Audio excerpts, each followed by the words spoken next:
They score. They tie the game up 2-2. Some drives out for Robbie Ryan. Her three right on the money. This is Taya Hansen for three. Other side of the rim with a pretty reverse. Wow. 5 seconds to go. Find Hawk. Hawk spins. It rolls off. And Arizona State wins it. Edward pulls off and buries the puck. Williams takes this shot for Kirby.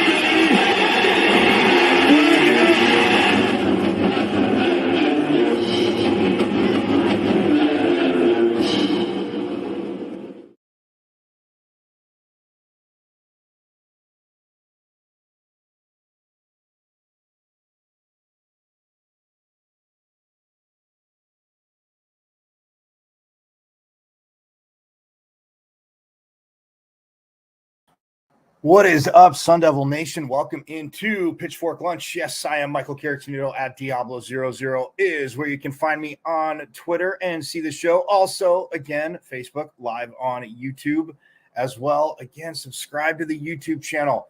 So much going on here. So many interviews last week, just in general. Guests, all that good stuff. If you go to my YouTube channel and you subscribe, please like. That would be nice, but subscribe. All the shows are there. You can go back, check out anything you missed as, yes, we are now in episode 35, Monday through Friday, 12 to 1 is when we come at you. Again, bring you around Sun Devil Nation. Like I said, I've been saying since the beginning, it's been a brainchild for quite a while. And, yeah, I just, said, you know what? I am going to do this and getting it rolling, and we're, growing. So, again, it's great to have the participation of, getting coaches on, players last week, player-wise. We had Jelly Sear from the women's volleyball team who split with the mountain schools. We'll get to that. We also had Coach Mons, Jason Mons, the tight ends coach for the football team who, man, just absolutely bamboozled Washington and just came up short, though, against the Huskies in a phenomenal game. Defense just cracking away at it. And Washington won the game without an offensive touchdown, I think. Yeah, Washington won the game without an offensive touchdown. Not I think, I know. We had Coach Mons on. We had Coach Natasha Adair on, the women's basketball coach in her second season on Friday. That was, again, a lot of fun, but again, a lot of excitement for this season, having a full team, having a full year of recruiting. And she's an old pro at it, don't get me wrong. But we talked to her. If you missed any of that, up on YouTube, it'll be there. So go to my YouTube at M as in Michael, V as in Victory, C as in Cat, 005, and subscribe. Get it going because, again, just a lot is up there. And there's all the shows are up there, but again, I mean, we talked to JJ Van Neal earlier in the season. We had the women's soccer coach on, Graham Winkworth, who, oh man, just got a good weekend split. But the game against UCLA yesterday, the 89th minute, UCLA broke through. That was the unfortunate part about it. And I'm not laughing. It was such a beautiful game. I mean, UCLA, again, number 3 in the country.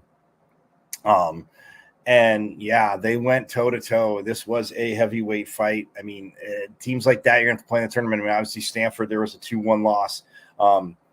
Texas Tech, who will be there, 1-0, they held them too. And I mean, even Mississippi State, they had a 0-0 draw, but Stanford, a 2-1 loss. UCLA 1-0 again in the 89th minute is when UCLA got the goal. So yeah, it's but what a phenomenal performance.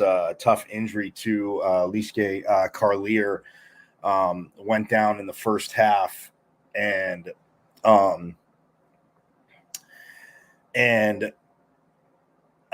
obviously she didn't come back. Looked like it was an arm injury, so that was tough. There's a little bit of delay to the game, which that's neither here nor there. But yeah, that was kind of a bummer to see her get hurt and go down like that. So yeah, Carlier went down, but again, just a valiant effort by the Sun Devil team. I mean, UCLA is good. Their speed through the midfield, I've seen it on TV. In person, though, of course, as always, in person, it's like, ooh, wow, okay. And ASU matched up very well with that throughout the game. UCLA had opportunities. Yes, some quite off of set pieces, and their one goal in the 89th minute was off a corner, off a set piece. So, but defensively, again, just absolutely sound, moving the ball. It was tough against UCLA, but they were able to have some possession. They had some opportunities, and just again, the ball bounced in the 89th minute off a corner, and actually, I'll show it to you later on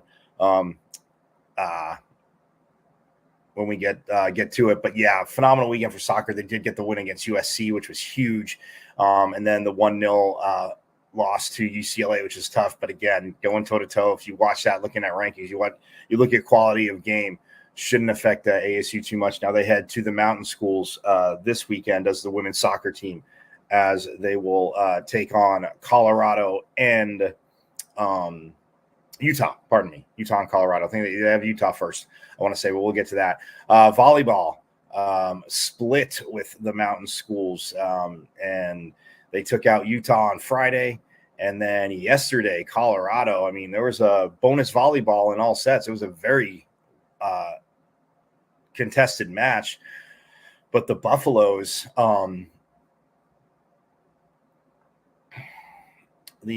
Buffaloes get the win in 3. So volleyball splits, as they are now 19-3 overall. Though I mean, 7-3 in conference play. 4-0 at home, 7-3 away. Just, again, so that's how you have dominant seasons, but 7-3 away and 8-0 on neutral courts. So, side note, huge matchup in the Big Ten this past weekend, and I'll get to that when we get to volleyball, but between number 1 and number 2, Wisconsin and Nebraska faced off, and these two mammoths, powerhouses, faced off in a heck of a match. But we'll get to that when we're talking more ASU volleyball. But yeah, they are 19-3 for head coach JJ Van Niel. And like I said, they swept Utah in 3, and then Colorado beat them in 3. But it was, again, for the first set and the third set, a little bonus volleyball, past 25, could have went either way. But hey, hats off to the Buffs as we look at that in standings real quick in volleyball. We'll do that quickly before we Stanford still 10-0. They beat Oregon 3-1 on Sunday. So the Ducks again reeling off that loss.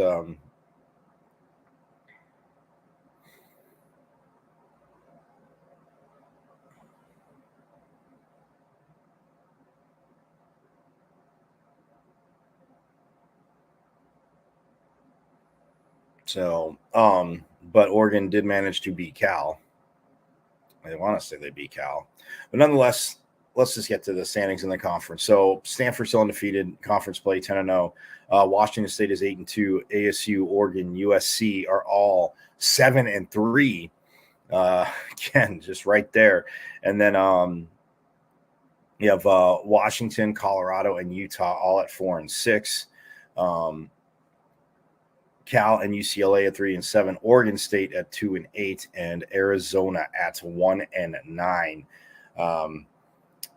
In Pac-12 play, Stanford, 17-2 overall. Washington State's 18-3. Arizona State, the Devils, yes, forks up Sun Devil Nation. They're 19-3.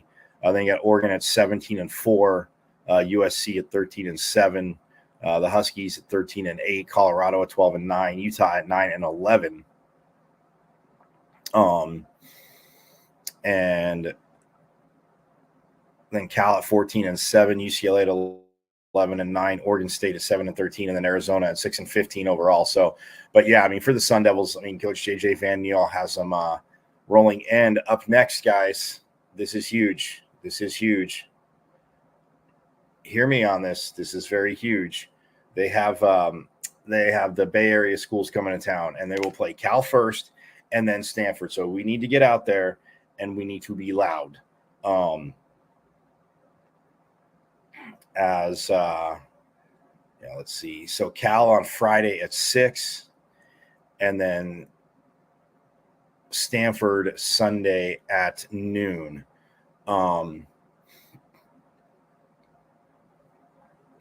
Stanford Sunday at noon. And then,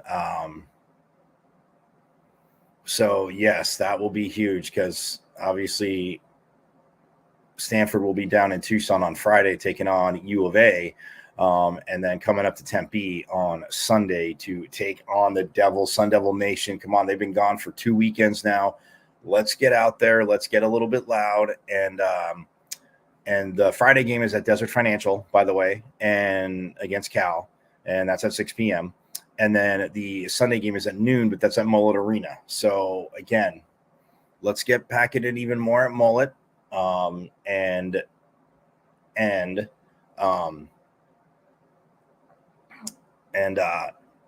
see if they can give Stanford a taste of their own medicine. But here in Tempe, give them some home cooked medicine, to say the least. And also, speaking of Mullet Arena, you guys know Coach Powers and his hockey team are started their season, and they are 4-0-0. Yes, that means, as you know, this past weekend they swept Northern Michigan. They won 3-2 on Friday and then 5-1 on Saturday in front of the faithful at Mullet Arena. That was again absolutely awesome. So they are 4-0, and now they hit the road for the first time this weekend, this Friday and Saturday back to back. But they take on Miami of Ohio, and on Friday that'll be at 4:05 local time here, Sun Devil fans. So, and then it's on NCHC TV. So, yeah, and then that's Friday at 4:05, and then same time Saturday 4:05 local time, and it's on NCHC TV.tv. I should say that. Yeah, NCHC.tv is where you can check it out. So, but yeah, they are 4-0 again, 2 over Merrimack, and then 2 over Northern Michigan. And yeah, we'll get into I'll get into early season stats later on. We'll get to hockey, but again, absolutely awesome. And I know I mentioned football, and yes, football is again a tough loss, 15-7 to Washington. Washington's the number 5 team in the country. Well, let's see. Let's see if the rankings came out, but USC would win and lose. So Washington struggled against ASU, which of course, all these talking heads, think, you should always drop. Oh no, Washington stayed in the same spot. Well, the top 6 stayed the same in the AP poll. Georgia at 1. But again, they're getting less and less number 1 votes, which is kind of funny. They're at 38. Michigan State at number 2. They got 19. Ohio State got 3, which pathetic. But they did beat Penn State in a defensive game, and Penn State's offense looked like a Pop Warner offense. And I love James Franklin. And yes, more so for my disdain for Ohio State, their defense did play well. I've watched the game. I can see with my eyes, so did Penn State's. But offensively, Penn State just seemed to, I don't know what they were trying to do. But nonetheless, that is that. So, but yeah, Michigan at number 2, Ohio State at 3, Florida State stayed at 4. And both Ohio State and Florida State got 3 first place votes. Washington, though, did stay at 5.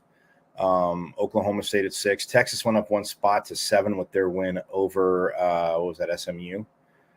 31-24. But yeah, they jumped 1 spot. Oregon beat Washington State 38-24. So they rebound after losing to Washington. They go up 1 spot to number 8. Alabama beat Tennessee and in the second half too, but they managed to jump 2 spots. They are at number 9 at 7-1, and then Penn State at number 10.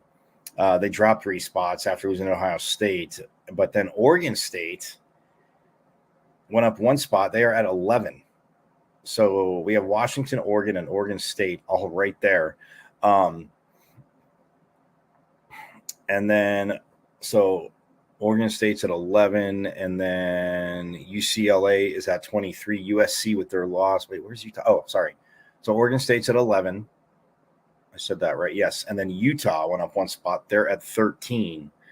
And then UCLA is up 2 spots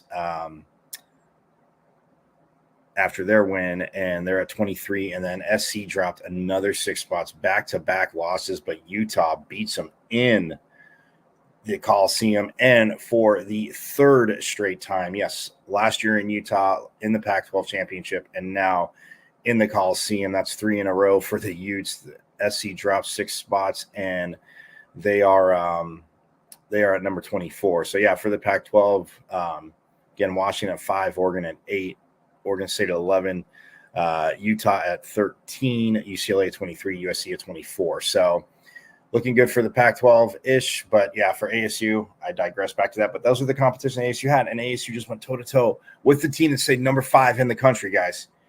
Not silver linings, facts. Defensively, Brian Ward, man, a hell of a job. I mean, the players delivered. They got pressure to Michael Penix. They intercepted him. We'll talk about it. I'm going to take a quick break, and after on the other side, though, we will jump into football. And again, just this mammoth matchup against number 5 Washington, who, again, they showed throughout the game some pretty crazy stats, just the history of this matchup with the Huskies and the Devils. But and I'll get to those. But I'll step aside, and we will have more coming up here on Pitchfork Lunch. So again, don't go too far. We get back, we'll talk football on the other side.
Oh, yes. Welcome back into Pitchfork Lunch. I am Michael Carragher at Diablo00 on Twitter is where you can find me. Also, you can see the show live on Twitter, Facebook, and yes, as I always tell you, last but not least, YouTube. Go to my YouTube channel, subscribe. All the shows are there. We've had a lot of great interviews. Coach-wise, again, JJ Van Neal's been with us. Willie Bloomquist, second year head coach for baseball, an alum, other alum coaching. JJ Van Neal, Willie Bloomquist. We had Natasha Adair on this past Friday.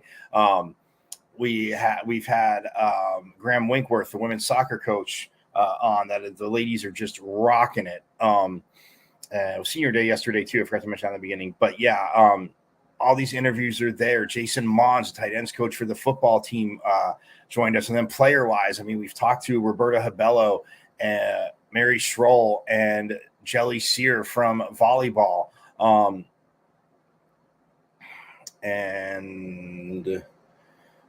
volleyball. And yes, soccer efforting this week before they hit the road for the mountain school. So just stay tuned for that. But nonetheless, if you go to the YouTube at M as in Michael, V as in Victory, C as in Cat 005 at MVC005 on YouTube, and you subscribe, all the shows will be there. You can like them, see the interviews, see the player interviews.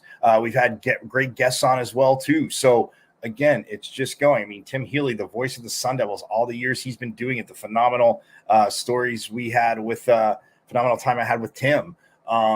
And yeah, so I mean, that's just again, absolutely awesome. And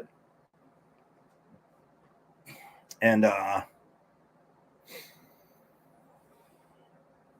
mean, yeah, that is just, again, absolutely awesome. And I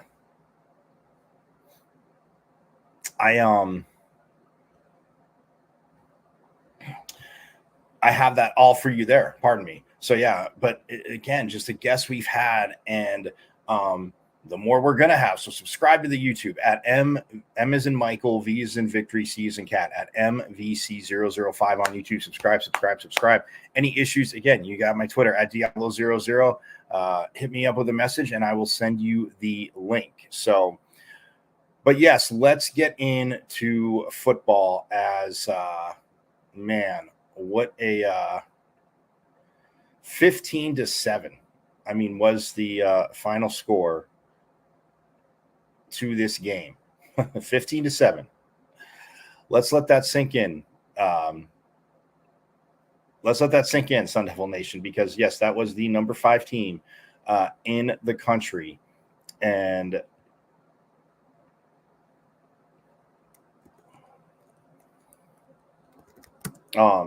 ASU just went toe-to-toe with them.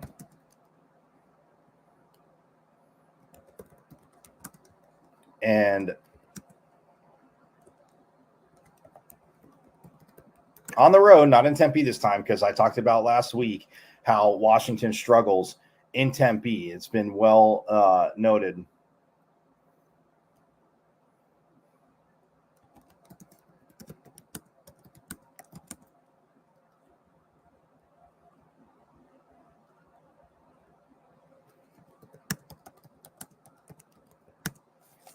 They have struggled in Tempe. That is well noted.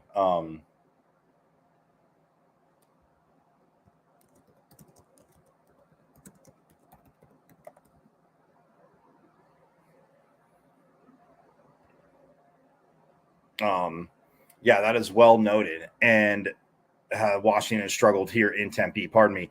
But anytime Washington's ranked, they have just throughout history, whether you think they're better on paper, whether they match up well, they're evenish. And again, game not played on paper, as you know, I can't stand that. But Washington, yeah, I mean, they've just had their it's been an interesting rivalry, and it's been awesome. And it also sucks now that it's going to be over. Yes, I'll probably be saying this until the end of the spring season, because the ruining of the Pac-12 conference jumping, and then now Washington and Oregon head to the Big Ten along with USC and UCLA, and then ASU, U of A, Colorado, and Utah head to the Big 12, and then Stanford and Cal to the ACC, and Oregon State and Washington State are, again, who Washington State, 2 back-to-back losses in football, but this last one to Oregon, the more shocking one to Arizona, just to say the least. That school down south, this is Pitchfork Lunch. Take it how you will. If you're watching this and you're a fan of that team down south, go ahead, hit me up on Twitter, but be civil. Let's go. Let's be polite. But yeah, we can banter back and forth. But yeah, it is shocking that Arizona beat them in the fashion they did, I should say, 44-6. It's just insane, because Washington State's offense and defense looked pretty good against Oregon, although Oregon did win 38-24 was the final to that game. But anyway, I digress. So yeah, Washington, again, number 5 in the country. Last time they were number 5 in the country and they played ASU, ranked at number 5. I'm not saying in the top 10 or top 5, at number 5. They lost 13-7. It's just these insane stat facts that they were showing throughout the game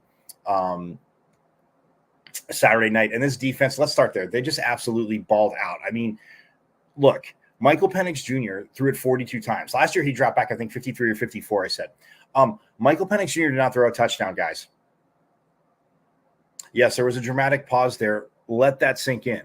ASU held Michael Penix Jr. without a touchdown pass. I'm that is the first time in 2 seasons he has not thrown a touchdown pass in a Husky uniform. ASU defense did not give up a touchdown pass to Michael Penix Jr., who still to me is the favorite to win the Heisman.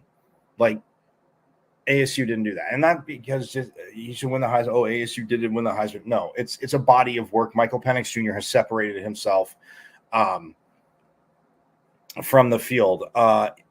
So no touchdowns for Michael Penix Jr. and 2 interceptions. They finally got their first 2 interceptions. I love it, love it, love it.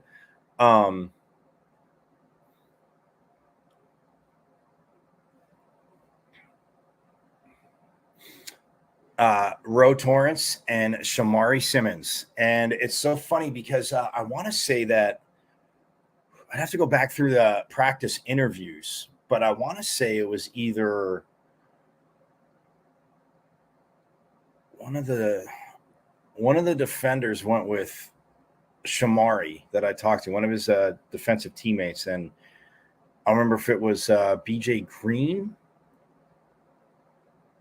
or Clayton Smith. I will look that up, but that's, neither here nor there. But Shamari Simmons and Ro Torrance get the Devils on the interception board.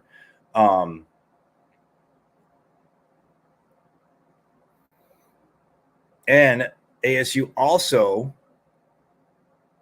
had 2 fumble recoveries. So 2 picks and 2 fumble recoveries. They caused Washington to get 4 turnovers. ASU put up 7 points in the second quarter. It's the only quarter they scored in. They shut Washington out in the first and the third. But Washington also shut them out in the first and the third. And unfortunately, the fourth, Washington outscored them 12-0. Trenton Bourguet was 26 of 47, took a beating, but again, showed his toughness, but then made the just crucial error and threw a pick 6 on a 4th and short. And yes, Sun Devil Nation, my friends that are watching, I'm not going to ignore the elephant in the room. Coach did go for it on 4th down when they were up 7-3. And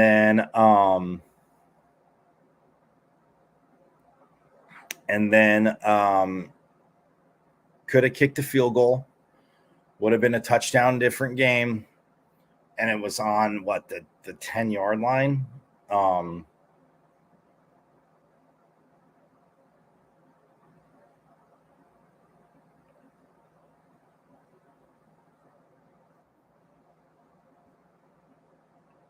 It was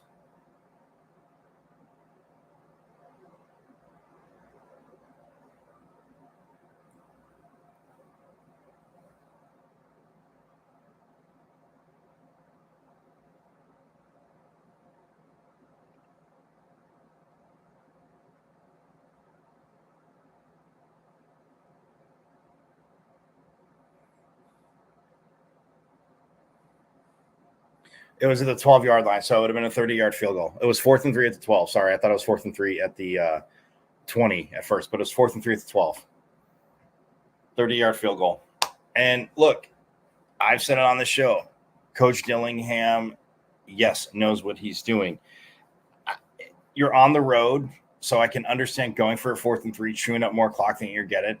You don't count on having the pick 6 into that coverage. Again, not the best of spots to go. It looked like it was a little bit late.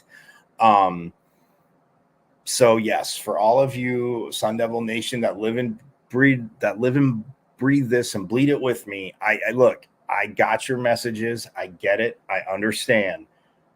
You're on the road.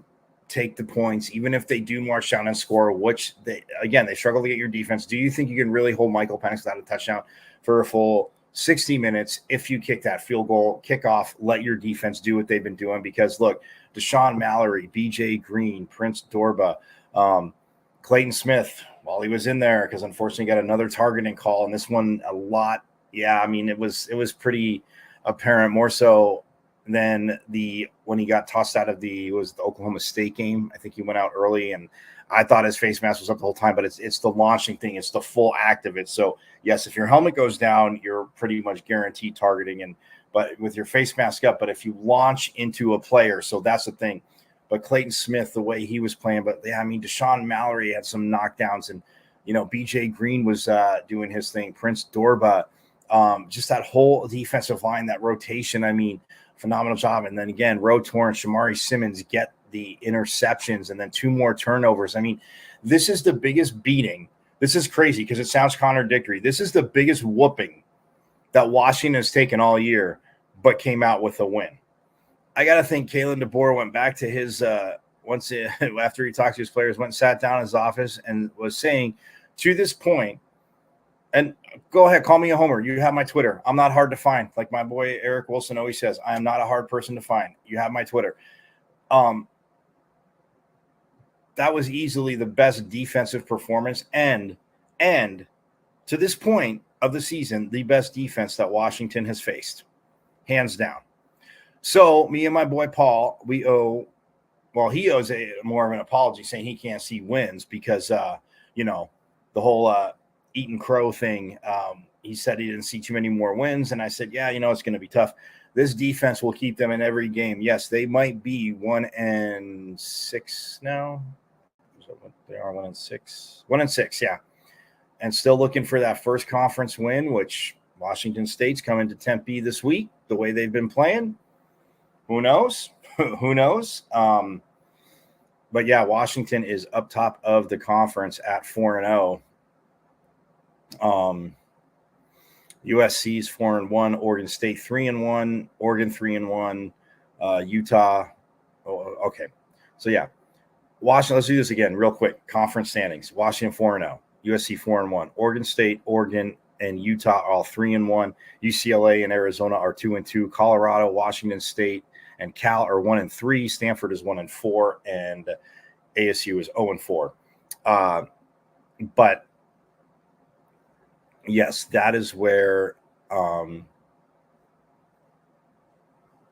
they are at.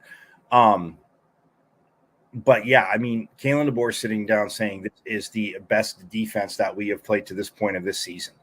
I mean, disciplined in their spots. Yes, that receiving core. I mean, okay, if people didn't watch and you just look at stats and you're like, and it was good to see DeCarlos Brooks back. I'll get to that in a second, along with Cam Scattaboo, who again just Mr. Punt, Mr. I can do everything, the punt, pass, and kick champ easily of the team. But when you look at Washington, ASU held them to 13 rushing yards. 13 rushing yards. Yeah. And then, but Jalen Polk, again, Rome Odunze, they kind of rolled coverage to him. He still had a very decent day. 5 catches for 82 yards, 16.4 per reception. Jalen Polk, though, he was the beneficiary of a lot of that Penix's passes. I mean, 9 catches, 102 yards, 11.3 per reception. But again, no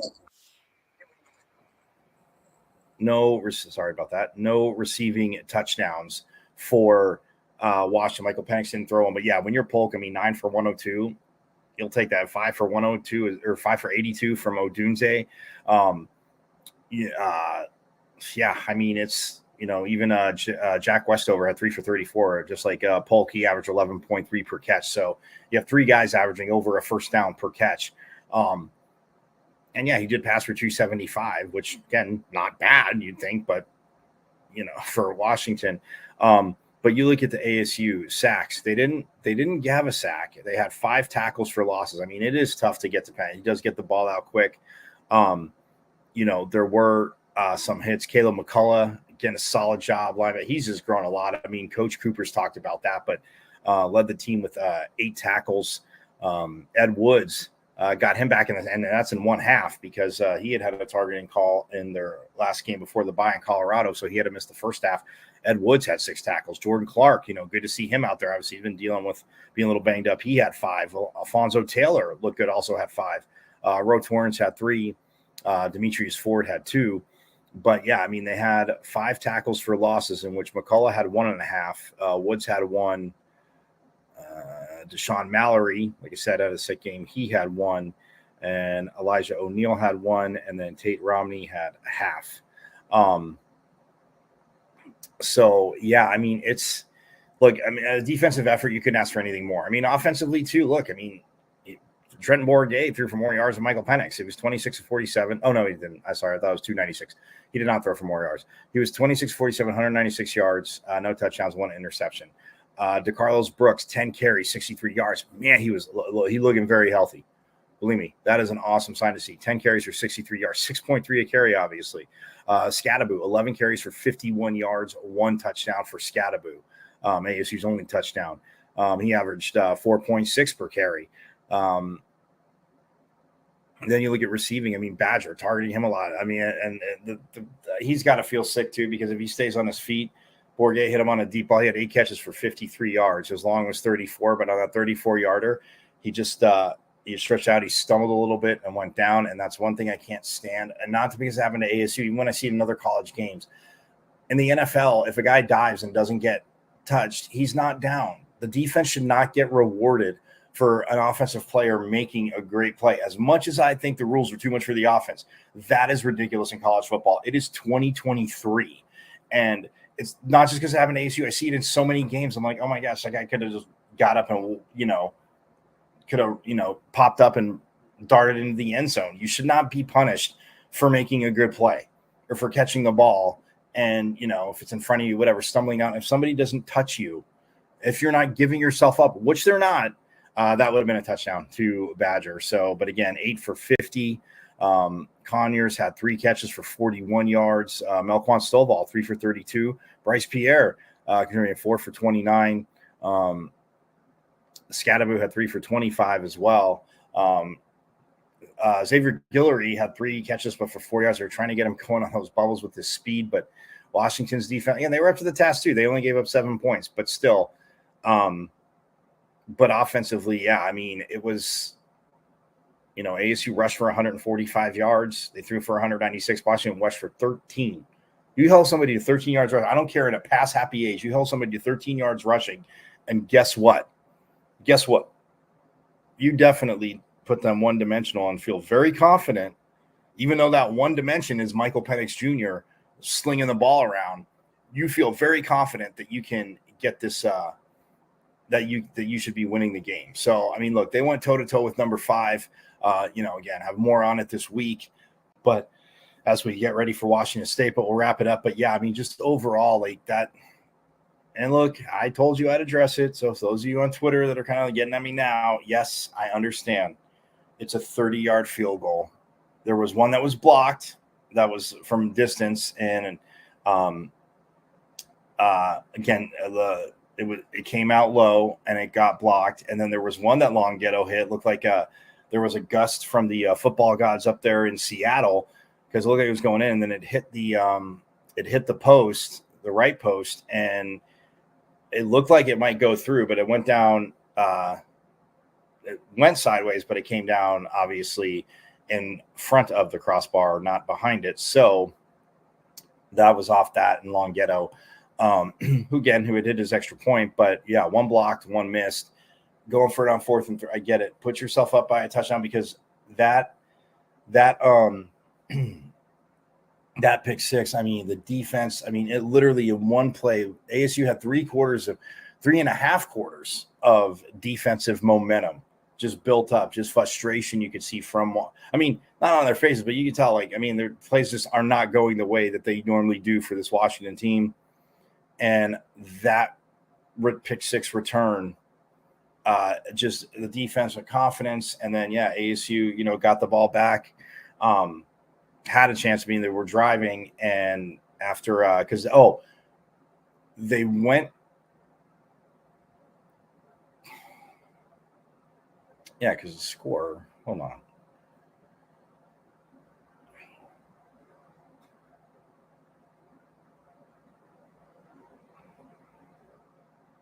Oh, it was 7-6 when he made that. Yeah, so it would have been 10-6. So they still would have had to score a touchdown. That's right. It wasn't 10-3.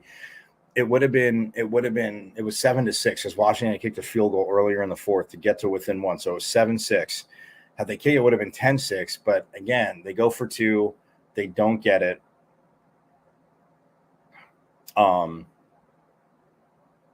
So yeah, it was 12.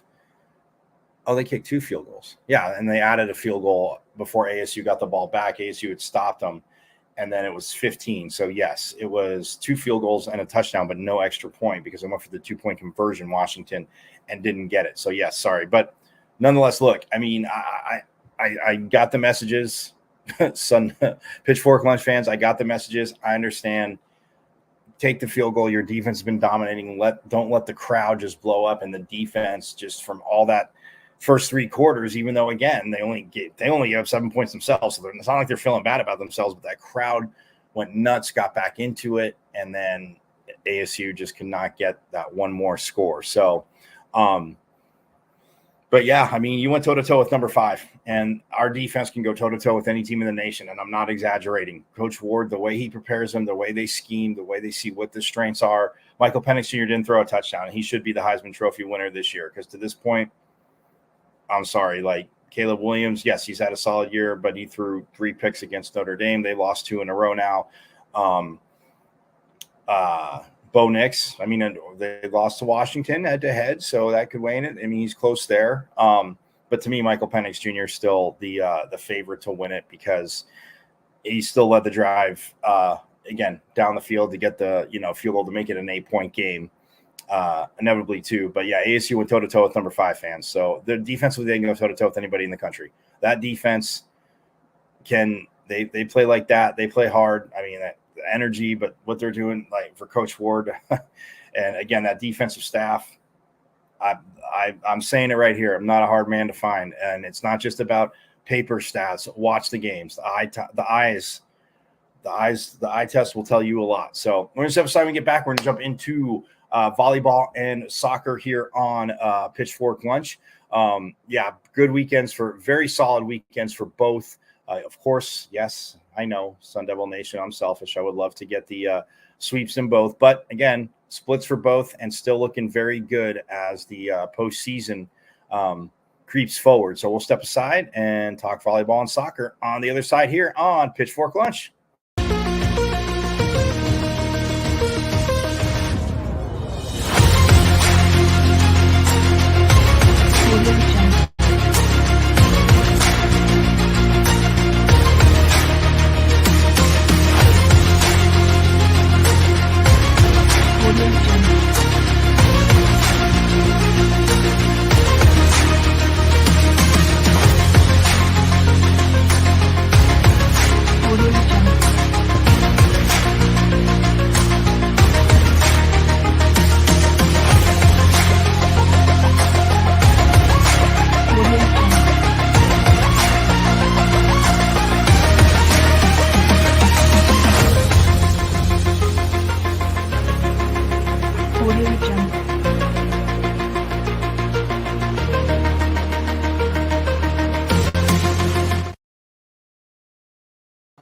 Oh, yes, a national scouting combine. Actually, now coming up in February.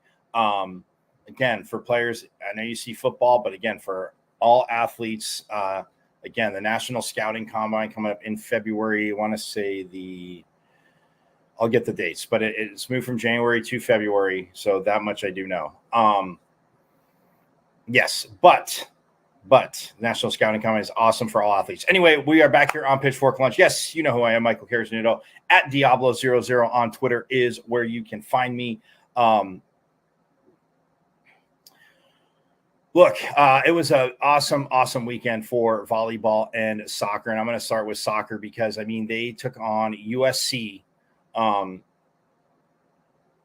They took on number 11 USC, and they won.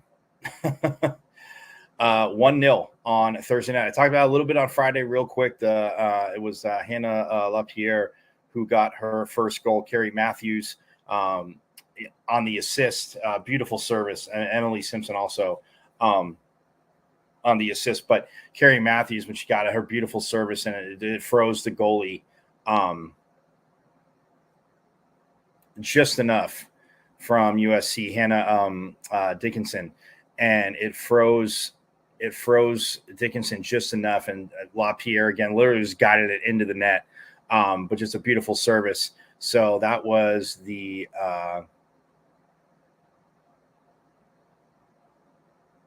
That was the USC game. UCLA yesterday. Oh, guys, it was a phenomenal game. Now, UCLA had more shots and more shots on goal, but I will say this.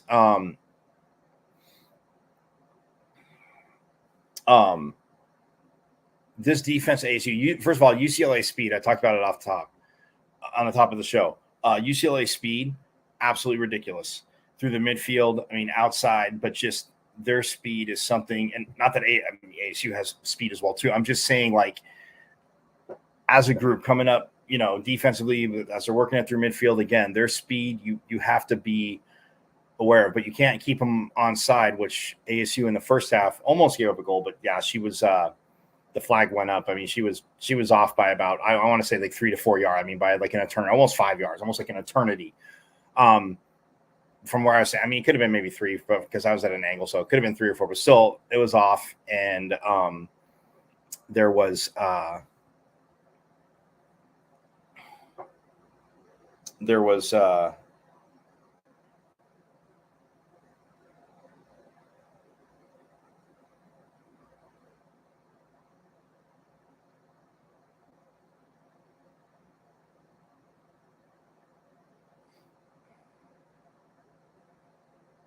that, but anyway, yeah, no, it was offside, but their speed through the midfield, again, absolutely insane. And the way they play, I mean, yes, no surprise that they are number 3 in the country. I mean, they came off a victory over Arizona. But yeah, I mean, for ASU yesterday, when you look at the sheer numbers, no score in the first half, and then it was 1-0. But UCLA shot-wise, 5 in the first half, 18 in the second half.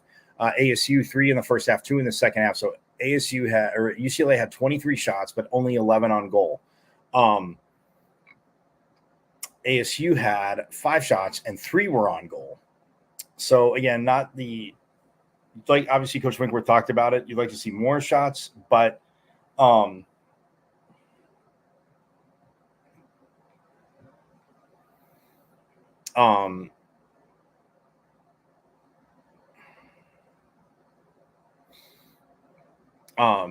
you like to see, more shots, and again, not from crazy distance, but at the same time, UCLA's defense, again, up to the challenge as well. But you look at saves, UCLA had 3, 1 in the first, 2 in the second. Pauline Nels, again, outside her mind, she had 4 in the first, 6 in the second. In the first half, though, she to stop a penalty kick was awarded.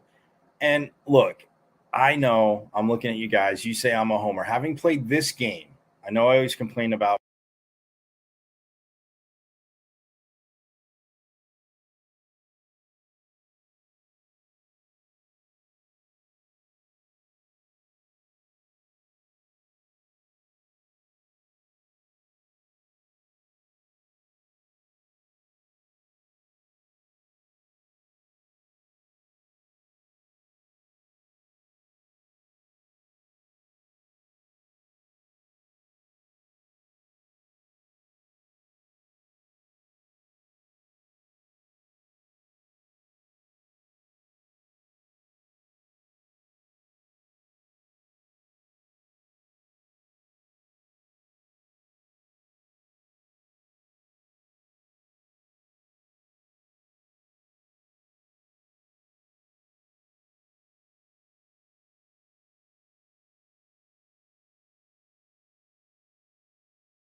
the 14 the other night, 11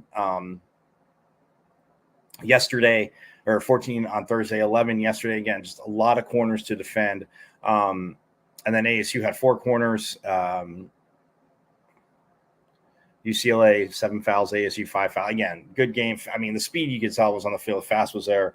And the ref, you let some things play, but which again makes the penalty call all that much more annoying. But I digress. But yeah, that's a lot of corners to defend.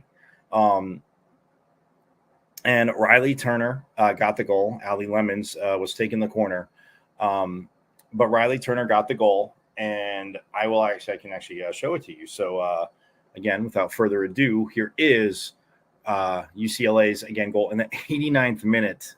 Number 3 in the nation, taking on number 24, and after we had beaten number 11. So, but here is the winning goal from the Bruins.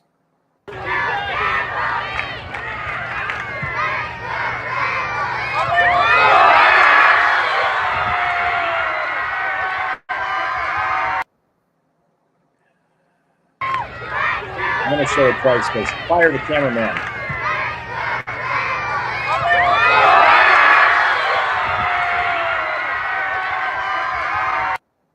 Yeah, unfortunately, fire the cameraman. Doing this ASU play. It was such a beautiful game. I mean, UCLA, in the way they play, it's a team that could be, definitely is in discussion for, bringing home a national title. ASU went toe to toe with them. Went toe to toe with Stanford. Went toe to toe with, USC. Went toe to toe with Texas Tech. Went toe to toe with Mississippi State. You have to get over the hump and win the games. Coach knows that. But when you have a defense like this, we have a goalie like that, setting the shots up. And yes, I say fire the cameraman because I was shooting it. I'm pretty happy with myself. I'll shout out to Jeff Lowry. He gets a shout out even though he roots for a team that I don't even want to say that. It's not even that school down south. It's worse if you can believe it. But shout out to Jeff Lowry. I thought it was pretty good, except I was just expecting the save and bummed when that went in. But again, a beautiful service. And then when you're unmarked, and we saw how, again, Riley Turner just elevated, beautifully played by Allie Lemons, and put it right there to Riley Turner. Heads it in with great pace. And I mean, Nels, who had been everywhere, made not just the stop, but puts it in. But look, for this Sun Devil team, I'm telling you right now, they hit the road, like I said, for the mountain schools. So they have Utah and Colorado, and then they finish up in Tucson, that school down south. You guys, Friday, November 3rd. Again, I know it's a little bit away, but put it in your calendar, 7 p.m. Go take over the stadium with Sun Devil fans. Be loud. That's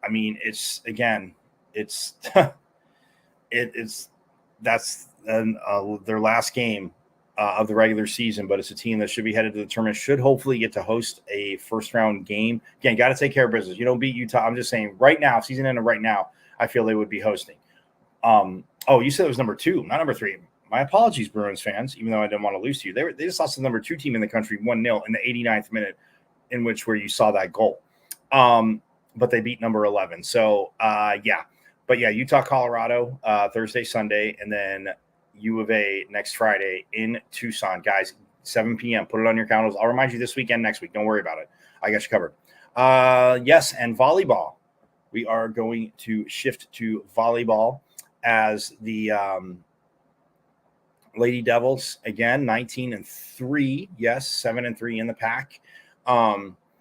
They split with the Mountain Schools. They swept Utah, and man, it was 25-11, 25-16, and 25-22. Just absolute dominance. Kills. ASU had more, 37-31, 6-3 in aces. Go figure. Blocks 14-2 in favor of the Devils against Utah. Assists 33-27 in favor of the Devils, and digs 56-48 in favor of the Devils.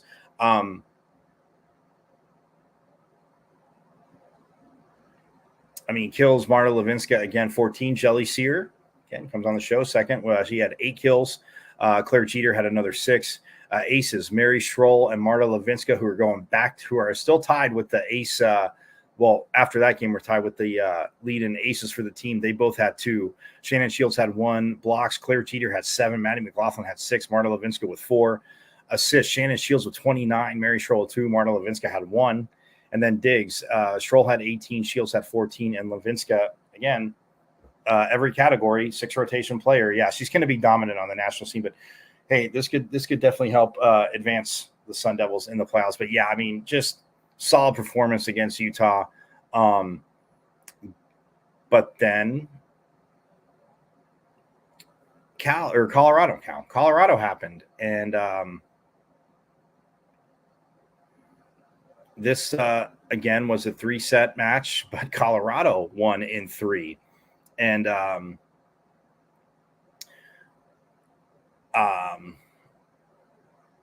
yeah, it was 27-25 in the first. Told you guys in the beginning of the show.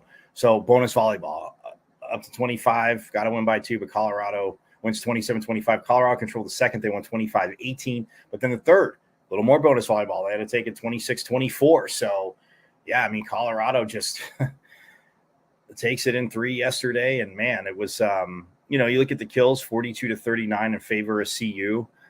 Aces, 4-2 in favor of ASU, of course. Blocks, 10-7 in favor of Colorado. Assists, 45-39 in favor of Colorado. But this is the one that gets me too. Diggs. It was only by 2, but Colorado outdug them in 3 sets, 42-40. But you look at ASU leaders, Levinska, 17 more kills. Sear had 9. Roberta Habello had 5. Aces, Jillian Neal, again, she's been coming in a true freshman. And so Coach Van Niels talked about how she's worked in practice, being a serving specialist coming in. She had 2 aces. Levinska dropped another one. Jelly Sear dropped 1 as well. Blocks, Claire Jeter had 5. Jelly Sear had 3. Maddie McLaughlin had 1. Assists, Shannon Shields with 37. Both Mary Schroll and Marta Levinska with 1. And then Diggs. Levinska had 14. She actually outtugged Schroll. Maybe Colorado, that was Colorado's secret sauce. Keep the ball hit at somebody else except for Schroll. And they hit at Levinska, and she had 14. Diggs, Schroll had 8. Sear had 7.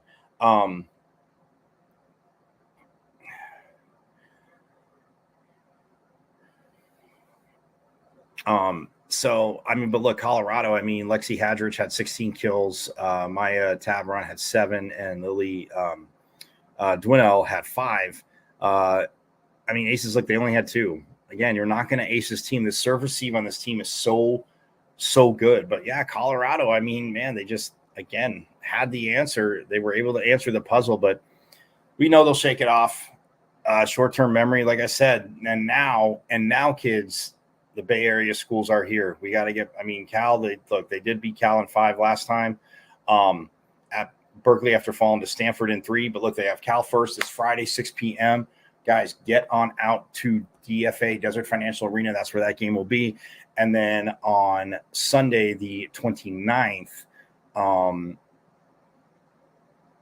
they take on Stanford at Mullet Arena at noon. So, again, get out there, get loud. Stanford's coming to town. And, yeah, they are it would be very, very beautiful to get a sweep. Again, definitely take care of business against Cal. Cal's going to want revenge. They lost to ASU in 5 at home. They're going to want to repay the favor. But, look, this team, again, just so well-rounded and so awesome to watch. We'll hear from them more this week as well. But, yeah, I mean, it's just awesome. And then shout out to hockey. I'm going to get into hockey more tomorrow. I promise. But, yeah, they are 4-0-0. Coach Powers, again, has his team rocking. They go on the road for the first time this year. Again, like I said, Miami of Ohio, that's where they'll be. So, but, hey, man, shout out to soccer, women's soccer, again, rocking it. Volleyball, rocking it. Football, toe-to-toe with number 5. You just showed. They may have only one win, but I'll tell you what, they showed they can ball with anybody. And defensively, they'll keep you in games, even in this day and age of fling the ball over the field. To me, the Heisman Trophy leader at this point, Michael Penix Jr., didn't throw a touchdown pass and had 2 interceptions. And that's just, I laugh because that's awesome for the Sun Devils, but that's just unbelievable to me. So, yeah. But, hey, I'm going to get out of here. Again, you guys know where to find me on Twitter at Diablo00. Subscribe to the YouTube at M as in Michael, V as in Victory, C as in Cat 005 at MVC005 on YouTube. Subscribe. great weekend for all. We'll get into more of it. Matchups coming up with everybody, sound from football, all that good stuff this week as well. And yeah, just great things around Sun Devil Nation. Hockey is rolling. They're 4-0-0 and ranked early and climbing up the rankings. But we'll get to all that tomorrow and this week. So, hey, as always, fans, you know it's Sun Devil Nation. I will see you tomorrow. Same bat time, same bat channel. And yes, forks up.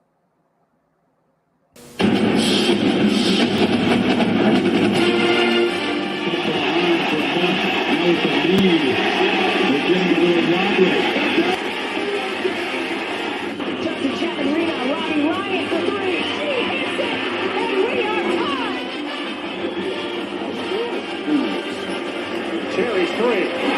Johnny Walker mashing up against the control. His shot. Blue score. They score. They tie the game up 2-2. Some drives out for Robbie Ryan. Her three right on the money. This is Taya Hansen for three. Other side of the rim with a pretty reverse. Wow. 5 seconds to go. Find Hawk. Hawk spins. It rolls on. And Arizona State wins it. Edward pulls off and buries the front. Daniels takes the shot for